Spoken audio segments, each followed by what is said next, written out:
여기 보면은 9월에 거의 한 80불까지 차이가 났는데 이거 뒤에 부분 보면 120불까지 올라가거든요. 얘가 이렇게 뚫고 가서 120불까지 가요. 이렇게 프리미엄이. 그러니까 미친 수준이에요. 지금 실물 금에 대한 프리미엄이 진짜 미쳐 날뛰는 수준인데, 첫 번째 주제는 실물 금 프리미엄이 폭주하고 있습니다 라는 주제인데요. 야, 저도 이제 이 데이터를 접하고 나서 처음 알았어요. 왜냐면 이게 우리나라는 그래도 막 그 실물에 대한 프리미엄이 막 치솟는 수준은 아니잖아요. 실제로 뭐 주변에만 보셔도 막 금에 관심이 생긴 사람들이 넘쳐나고 그렇진 않으니까, 금의 수요가 이제 폭증을 해야 프리미엄이 생기는 거다 보니까, 아니면 공급이 정말 막 딸려가지고 막 종로에 갔는데 막 금이 없어, 막 이제 그럴 경우가 가끔 오거든요. 종종 와요. 근데 이제 뭐 그런 상황은 아니니까 이제 미처 생각을 못 했는데, 아무튼 지금 실물 금 프리미엄이 다시 이렇게 폭주하고 있는 뭐 그런 상황이라고 합니다. 미친 듯이 늘어나는 중국의 금 보유량. 최근 중국의 금 매입 열풍은 11개월 연속 늘어났습니다. 중국 인민은행의 데이터에 따르면 9월에 금을 다시 매입한 것으로 나타났습니다. 금 보유량은 26톤 증가해 현재까지 순매수량 181톤으로 늘어났습니다. 그래서 제가 지금 최신 자료들을 좀 모아가지고 이렇게 차트로 만들어 봤거든요. 미국이 당연히 8133톤으로 1등이고 그 뒤에 이제 독일이 3352톤으로 2등인데, 근데 3등부터 보면 이제 6등까지 이탈리아, 프랑스, 러시아, 중국 이 4개의 국가가 이제 거의 차이가 없어졌어요. 이게 중국이 한 몇 년 전만 해도, 그 전만 해도 이게 1000톤이었거든요. 그러니까 스위스급이었어요. 스위스급. 그냥 지금 이제 거의 뭐 3등 수준까지 거의 닿았다는 거죠. 전 세계 3등 수준까지. 근데 실제로 이것도 공식적으로 밝혀진 양만 봐도 거의 3등 수준인데, 비공식적으로 밝혀진 양까지 하면 뭐 어떤 전문가들은 이미 미국을 한참 뛰어넘었다라고 이야기하는 전문가들도 있고, 뭐 그렇긴 하지만 그냥 좀 가장 보수적으로 계산해 봤을 때 추정치가 4000톤 정도 되더라고요. 그러면 이제 한 요 정도, 그러니까 2위 독일까지는 이미 제친 거죠. 예, 그 정도라고 보여지는데, 중국의 공식 금 보유량은 현재 2192톤입니다. 그러나 분석가들은 실제 보유량이 기하급수적으로 더 높다고 보고 있습니다. 이 부분, 이거 진짜로 중국의 비공식적인 금 보유량은 얼마인가에 대해서는 제가 이전에 영상으로도 다뤘고, 여기 네이버 카페에 스테커스 카페에 이제 칼럼으로도 다룬 게 있죠. 이 부분 궁금하시면은 그 영상 찾아보면 좋을 것 같고요. 공산주의 국가는 진행 중인 동서양 금융전쟁에서 1위 위치를 확보할 때까지 전체 금 보유량을 공개하지 않을 것입니다. 당연하겠죠. 어떻게 보면은 얘네들이 지금 미친 듯이 금을 모으고 있다는 거, 뭐 중국 플러스 러시아 이 두 개의 국가가, 특히 그 중에서도 중국이죠, 미친 듯이 그 금을 모으고 있다는 건 공식적으로만 봐도 알 수 있고, 비공식적인 거, 예를 들면 수입량이라던가 뭐 그 다음에 상하이 금거래소에서 거래되는 거래 대금이라던가 뭐 다양한 그런 부분을 보면 그냥 중국이라는 국가가 지금 금을 모으는데 미친 듯이 혈연을 다하고 있다는 걸 알 수 있는데, 그렇다면 얘네의 목표는 이 미국을 뛰어넘어서 더 많은 금 보유량을 갖게 되는 게 목표겠죠. 그러면 이 보유량을 다 채우기 전에 굳이 지금 우리가 얼마나 보유하고 있는지를 전부 세상에 공개할 필요는 없을 거 아니에요. 그렇게 공개해봤자 얘네들이 얻는 게 뭔데? 그죠? 얻는 게 없으니까 잃을 것만 있죠.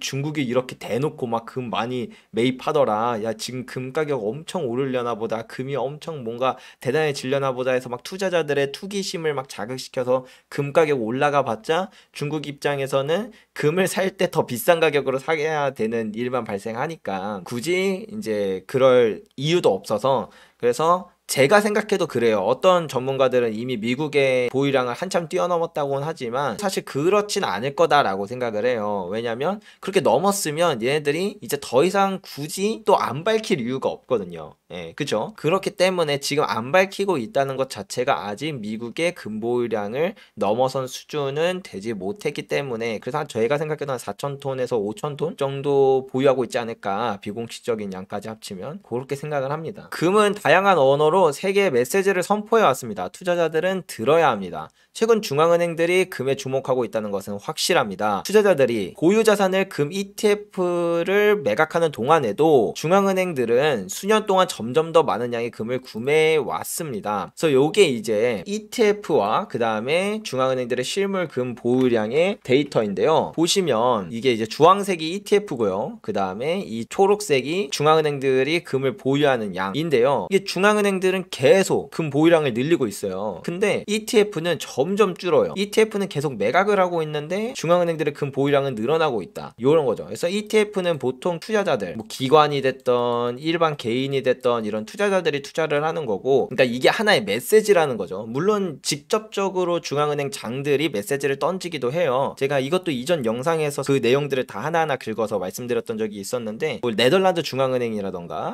뭐 헝가리, 폴란드 뭐 이런 국가들의 중앙은행 장이나 아니면 뭐 재무부 장관이나 이런 사람들이 직접적으로 금에 대한 내용을 엄청 디테일하게 이야기를 하잖아요. 그런 것처럼 메시지를 계속 던지고 있다는 거죠. 금은 다양한 언어라는 게 이제 전 세계 다양한 국가들이 다양한 방식으로 이제 세계의 금에 대한 어떤 중요성, 그리고 우리가 금을 왜 매입하고 있는지 이런 거에 대한 내용을 던지고 있다는 거죠. 금 가격 통제를 위한 글로벌 대결이 심화되기 시작했습니다. 아시아 국가들은 수년 동안 실물 금을 축적해온 반면 대부분의 서구 국가들은 부채 더미를 계속해서 늘리고 있습니다. 그래서 지금 뭐 미국의 정부 부채를 보면 뭐 줄어들 생각을 하지 않죠. 근데 여기서 중요한 점, 미국의 정부 부채가 늘어난다는 건 다시 말해서 미국의 국채량이 계속 늘어난다라는 거예요. 미국의 국채가 늘어난다는 건 이 국채를 누군가가 사줬기 때문에 이제 계속 발행이 되는 거거든요. 그러니까 미국의 부채가 늘어난 만큼 미국의 국채도 늘어난 거예요. 그러면 이 국채는 누가 사줬을까 생각해보면 이제 아시아 국가들, 뭐 중국, 러시아, 뭐 그 다음에 이제 다른 브릭스 국가들, 이런 국가들은 금을 계속 사서 늘리고 있는데 국채는 계속 줄이고 있어요. 미국 국채 같은 거. 중국 보면은 진짜 어마어마하게 줄였거든요. 근데 이제 서구 국가들, 근데 사실 대한민국이나 일본은 서구 국가가 아니긴 한데 미국 국채를 열심히 늘리죠. 아무튼 그런 국가들은 미국 국채를 늘리고 있다. 미친 실물 금 프리미엄.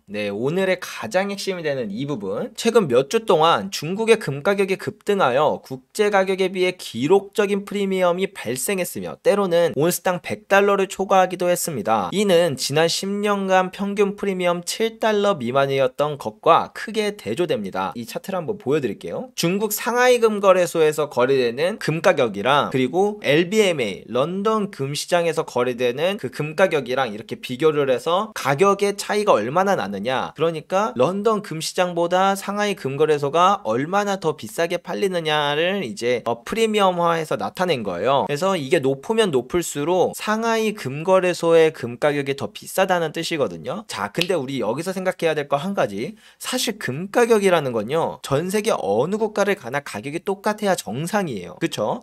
금이라는 게 뭐 원산지에 따라 가격이 달라지는 게 아니잖아요. 뭐 예를 들면 석유 같은 경우를 쳤을 때 뭐 이란산 석유냐, 뭐 서부 텍사스유냐, 아니면 브렌트유냐, 뭐 이런 거에 따라 가격이 다 다르지만 걔들은 그만큼 진짜 품질이 다르거든요. 하지만 금은 이게 뭐 러시아에서 나온 거건 캐나다에서 나온 거건 우리나라 뭐 도시강산에서 나온 거건 순도만 똑같으면 어차피 같은 품질의 금이기 때문에 가격이 다를 이유가 없다는 거죠. 근데 가격이 이렇게 프리미엄이 치솟는다는 건 제가 생각했을 땐 두 가지 중에 하나입니다. 첫 번째, 수요가 폭증했다. 어쨌든 그 수요 공급의 밸런스가 무너졌다.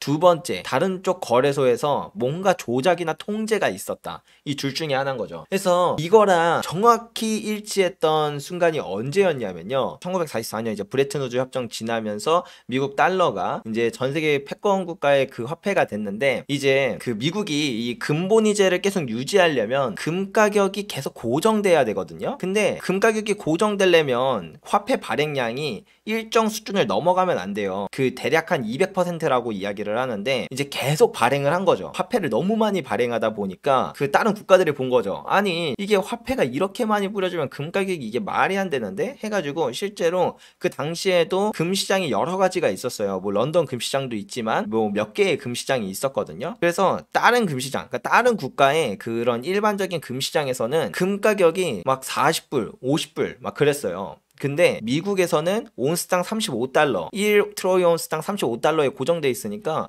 이게 일종의 프리미엄이 발생한 거죠. 그러니까 미국이라는 정부는 이게 합법적으로 금 가격을 통제했었던 거잖아요. 근본위제라는 명분 하에. 그러니까 이쪽에는 가격이 통제되어 있으니까 다른 쪽에서 가격이 튀면 이제 어떤 일이 발생하냐, 미국에서 금을 사서 런던으로 넘어간 다음에 런던 금시장 같은 데다가 팔아버리면 돈을 벌어요. 그냥 아무런 리스크 없이 돈을 번단 말이에요. 이런 프리미엄이 이제 붙기 시작한다는 거죠. 그래서 사실은 이게 정확히 말하면 프리미엄이라기보다는 어떤 특정 시장이 가격을 조작함으로 인해서 발생하는 일종의 괴리다라고 볼 수가 있을 것 같아요. 그래서 나중에는 막 그 프랑스 같은 경우에 막 항공모함까지 끌고 가서 막 금 찾아가고 그러거든요. 그리고 이제 미국이 그래가지고 막 1960년에 런던 골드풀이라는 거를 만들어요. 우리 이거 금 가격 무너지는 순간 끝난다. 우리 이거 무조건 지키자 해가지고 6개인가 7개인가 아무튼 그 국가들 다 모아가지고 금 다 모아서 2만 톤 모은 다음에 막 다 던져버려요. 막 시장에. 그래서 어떻게든 막 금강 누르려고 하는데 그게 지켜지냐는 거죠. 그래서 나중에는 포기하고 GG 선언한 다음에 1971년에 니슨 대통령이 금태환 중지하는 일이 발생을 했었죠. 여기서 핵심은 어떤 가격 조작이 있는 시장이 있다면 그러면 다른 쪽 시장에서 그 괴리가 발생합니다. 금 가격의 괴리가. 물론 지금 이 상하이 금거래소에서 발생하는 이 어마어마한 프리미엄의 폭주가 제가 뭐 런던 그 금시장 LBMA가 가격이 조작되고 있다고 얘기하진 않을게요. 뭐 그거는 이제 가능성 중에 하나니까. 그런 가능성도 있고 만약에 그 가능성이라면 이건 지금 결국 포기하는 시점. 70년부터 이제 금 가격 폭발해서 26배 상승했잖아요. 그런 기대감 심어드리려고 하는 얘기는 아니지만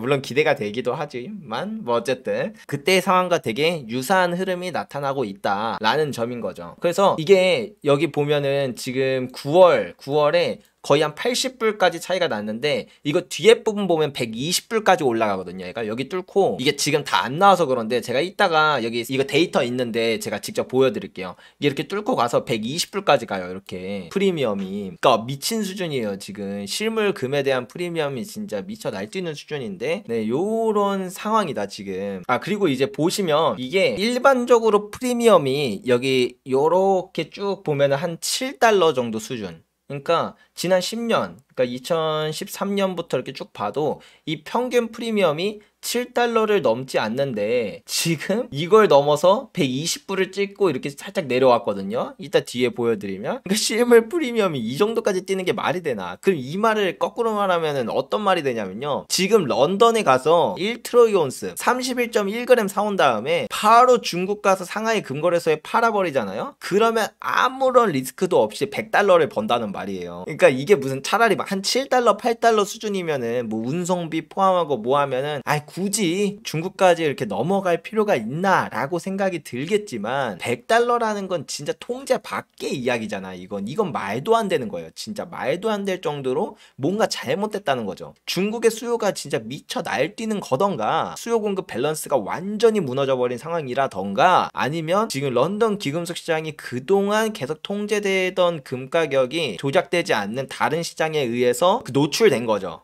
얘네 여태까지 지금 조작하고 있었구나. 실제 금 가격은 이건데 하면서 사실 상하이 금거래소에서 나오는 가격이 제대로 된 걸 반영하는 가격이고 런던 금시장은 계속 조작된 가격이었다라는 반증이던가 뭐 둘 중에 하나인 거죠. 저는 모르겠습니다. 저는 전자일 거라고 믿어 의심치 않고 않습니다. 믿어 의심치 않고 후자는 아닐 거라고 믿어 의심치는 않지만 아무튼 120달러면은 지금 환율 1350원 곱하면은 한 16만원 정도 될 거거든요. 아니 런던에 가서 그냥 1온스 산 다음에 중국 가면 16만원 벌어요. 여러분 10온스 사면은 160만원 벌고요. 그러니까 그 정도로 이럴 정도로 말도 안 될 정도로 이게 프리미엄에 심각하다. 그리고 이제 보세요. 2003년 그러니까 상하이 금거래소가 생긴 이후로 쭉 이제 데이터가 있는 걸 봐도 이게 아무리 심해도 40불을 넘어가 본 적은 없어요. 아직까지. 근데 갑자기 2023년 이때가 언제야? 7월인가 8월인가부터예요. 그때부터 막 폭주하기 시작하더니 이렇게 프리미엄이 여기를 뚫고 올라간다? 와, 이게 말이 되나요? 동양의 금 가격을 상승시켜 서양의 오랜 가격 결정권을 위협하고 있습니다. 왜냐면 우리가 금 국제시세라고 부르는 거 우리가 네이버에 검색해서 금 가격 검색했을 때 나오는 그 가격? 그거 그냥 LBMA에서 결정되는 가격이지 가격이잖아요. 예, 우리나라에서 뭐 금을 사는 사람, 금을 파는 사람 이렇게 대충 상세하고 나니까 이제 가격이 결정돼, 무슨 경매처럼 결정된 그런 가격이 아니라 그냥 우리나라는 실제로 금에 대한 수요나 공급이 얼마인 건 상관없이 국제 금시세, 그러니까 LBMA에서 결정된 그 시세를 전 세계 모든 국가가 그냥 이게 오늘의 금 가격이래 라고 했던 그 결정권, 이걸 이제 위협하고 있는 거죠. 그게 만약에 정말 결정권이 있는 아주 합당한 방법이었다면 다른 국가에서 이 정도로 프리미엄이 발생하진 않아요. 그러니까 말이 안 되잖아요, 애초에. 네, 뭔 말인지 아시죠? 세계 최대의 금은 유통센터는 중국 심천 수이베이에 위치하고 있으며 홍콩과 밀접하게 연결되어 있습니다. 금의 대부분은 홍콩에서 나옵니다. 7,000개가 넘는 상점이 있으며 1일 매출이 거의 3억 위안, 약 4천만 달러에 달합니다. 이 지역은 중국 매출의 50%를 차지합니다. 홍콩, 중국, 인도와 같은 지역의 사람들은 금과 은을 문화적으로 중요한 부의 상징으로 여깁니다. 이 프리미엄 격차가 얼마나 심각한지를 예를 들어 설명드리면, 홍콩의 700만 인구가 모두 홍콩에서 1온스의 금을 구입한 후 이를 팔기 위해 중국 국경을 빠르게 넘어갔다고 가정해보세요. 그들은 각각의 위험 없이 100달러의 이익을 얻을 수 있고 이론적으로 서양금고에서 약 200톤의 금을 빼낼 수 있습니다. 와, 진짜 그러니까 얼마나 심각한 건지 여러분들도 아시겠죠? 그러니까 이 홍콩의 인구가 많이도 아니야. 한 사람당 1온스의 금만 구입해서 넘어가도 그 한 사람당 16만 원씩 벌 수 있고, 거기에 더불어 서양에서 동양으로 금이 200톤이 옮겨간다는 거죠. 예, 실제로 이러한 거를 이제 투자에서도 쓰거든요. 아비트라지라고 하는데 차익거래라고 해요. 옛날에 비트코인 같은 경우도 이제 우리나라 김치 프리미엄이라는 게 이제 심했을 때는 이제 해외 거래소에서 금을 사서 우리나라에 파는 그런 이제 일종의 차익거래, 그걸 이제 아비트라지라고 하는데, 그런 거래가 많아지면서 우리나라 거래소에 비트코인 유입이 어마어마하게 많아졌거든요. 그러니까 해외에 그 몰려있던 비트코인이 우리나라로 쫙 흡수가 됐어요. 마찬가지로 지금 이렇게 프리미엄이 발생한다는 건 그냥 우리가 음모론적인 거 다 빼고 결과가 어떻게 나오냐면, 결국은 서양에 있는 금이 중국으로 다 빨려 들어가게 됩니다. 왜냐? 그냥 가지고 가기만 해도, 중국으로 가지고 가기만 해도 아무런 위험 없이 100달러를 벌 수 있으니까요. 무슨 말인지 아시죠? 중국과 러시아의 금 매입. 중국은 2022년 372톤의 금을 생산했습니다. 러시아의 금 생산량은 세계 2위이며 대부분 RMB로 거래되어 중국에 공급됩니다. RMB는요, 이게 위안화를 셀 때 쓰는 단위예요. 그러니까 결론적으로 러시아는 중국과 거래할 때 위안화로 거래를 한다는 거죠. 그래서 이거는 그 협정을 맺은 게 있는데, 중국과 그 러시아가 금 거래할 때는 위안화로 거래한다고 이미 협정을 맺은 게 있어요. 그래서 그런 거. 근데 이 전 세계 금 생산량 1위는 중국이고 2위는 러시아라, 예, 어마어마한 양의 금이 당연히 이제 또 중국에서 위안화로 거래돼서 들어간다라는 그 얘기고요. 이들 두 나라는 금 거래를 위해 현지 통화 스와프 협정을 채택했습니다. 따라서 미국 달러로 구매한 금 비율은 낮고, 지난해 중국은 1343톤의 금을 수입했습니다. 올해도 같은 기간 수입량이 크게 늘었습니다. 라고 하면서, 지금 자 보면은 참 뭐라고 말해야 될까? 그러니까 중국이 안 그래도 수입을 엄청 많이 하고 있잖아요. 공식적으로든 비공식적으로든 수입도 1위, 생산도 1위. 그러니까 금을 미친 듯이 쓸어 모으고 있으면 중국에 지금 금이 미쳐 날뛰어야 되거든요. 지금 비공식적으로 모은 것까지 합쳐서 민간에 보유한 거, 공식 그 다음에 국가가 보유한 거 합치면 28,000톤의 금을 중국이 보유하고 있다고 추산이 되는데, 그렇게 금이 많아도 이렇게 프리미엄이 치솟는다? 이 말은 그것을 훨씬 뛰어넘을 수요가 있는 거던가, 혹은 사실 금 가격은 LBMA에서 결정한 가격이 합리적인 가격이 아니던가, 뭐 둘 중에 하나였지 않았을까. 아, 이상하게 후자가 좀 이제 의심스러운데, 그래도 저는 그 후자는 아닐 거라고 믿어 의심치 않습니다, 여러분. 일단 이렇게 오늘의 첫 번째 주제 마무리하도록 하겠고요. 여기는 그 스테커스 카페, 예, 저희 투스텝과 이제 실버아크님도 계시고 이렇게 같이 운영하는 우리나라 이제 기금소 카페입니다. 여러분 많이 찾아와 주시고요.